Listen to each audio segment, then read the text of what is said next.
Now, on the extreme flooding out of Kenya, officials say 40 people have died in western Kenya after a dam collapsed there. It comes as the death toll in the country surpasses 100 due to flooding. This is an aerial view of that flooded river, the Tana River. The Red Cross there says 23 people were rescued after a boat capsized after heading to a village. More people are missing. The extreme flooding is causing schools to postpone their second terms, and nearby Tanzania and Burundi are also dealing with extreme flooding as well.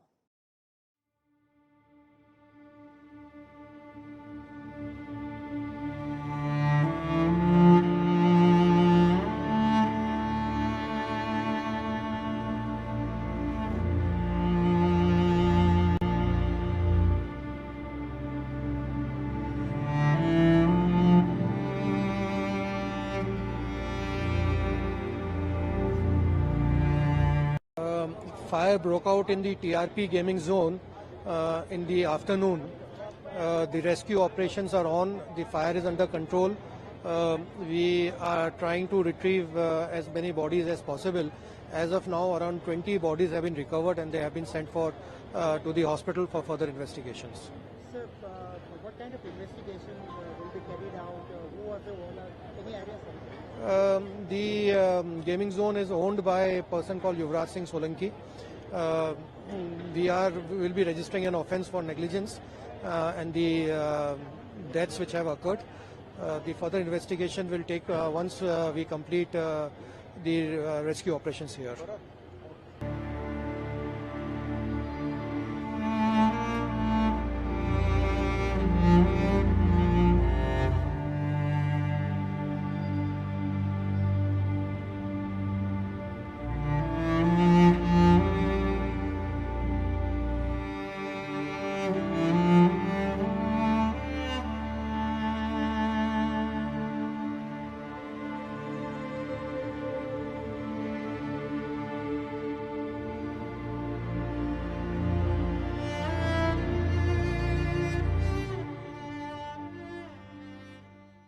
Good evening, and thank you for joining us on this Sunday. It has been a horrific month for people living in the nation's heartland. The latest severe storm system overnight has killed at least 16 people, and tonight more than 100 million of you are under the threat of dangerous weather.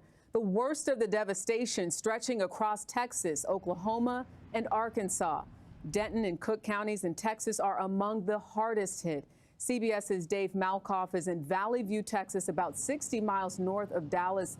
Good evening to you, Dave. I see there's a lot of devastation there behind you. There is, Jerika. Good evening. The threat of severe weather remains active tonight, and scenes like the one behind me have people in the South and Midwest bracing for impact. Deadly severe weather is on the move. Multiple violent tornadoes are moving across the South and Midwest tonight, where more than a dozen people are dead and many more injured. The trails of damage stretching across Texas, Arkansas, and Oklahoma. Pellets headed right for us. Daylight exposed the devastation from a confirmed tornado in Cook County, Texas. From the roof, it's all on the coming roof. down. Yeah, everything coming down. We saw how it was moving, everything. This is what remains of a rest stop about 90 minutes north of Dallas. I kid you not, 30 seconds in, someone goes, "Get to the bathroom now." That voice was holiday traveler Hugo Parra, whose quick thinking likely saved lives. So you got everybody into both of the bathrooms? Both, and some people stay on the hallway. What we heard was, "Get to the bathroom now." And that's when everything hit. It saved me and my wife's life, and 50, 60 other people. The same system then moved through neighboring Arkansas, where at least 6 people are confirmed dead. Rain and massive hailstones pounded homes across the South this weekend. In Oklahoma, 2 people were killed and several more injured when powerful storms passed through overnight. And back here in Texas, search and rescue efforts are still underway, and officials fear the death toll could continue to climb.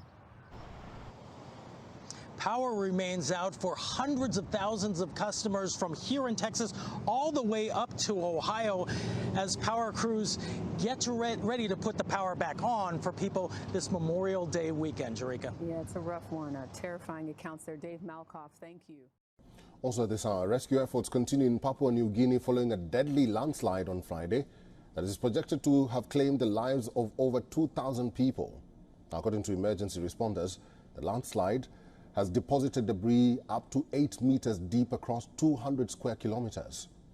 Government authorities have informed the United Nations that over 2,000 people have died in its wake. To give you an estimate, close to 4,000 people are projected to be living in and near the impacted area. While the government and defense forces have deployed in extensive rescue efforts on ground, heavy equipment required for the rescue, such as excavators, are yet to reach the village. The remoteness and the uneven mountainous terrain are slowing rescue and aid efforts. There's also concerns from rescue operators that the use of heavy machinery may be prevented by the locals up until mourning and grieving obligations for the recovered are fulfilled.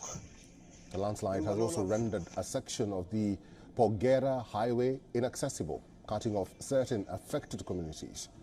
These include the Porgera Gold Mine, operated by Papua New Guinea, that is Papua New Guinea, in a joint venture with China. Heart-wrenching videos from ground zero of this calamity have spread across social media sites. In a few of them, villagers and local media teams can be seen scaling rocks, with many digging with shovels, sticks, and their bare hands to find survivors.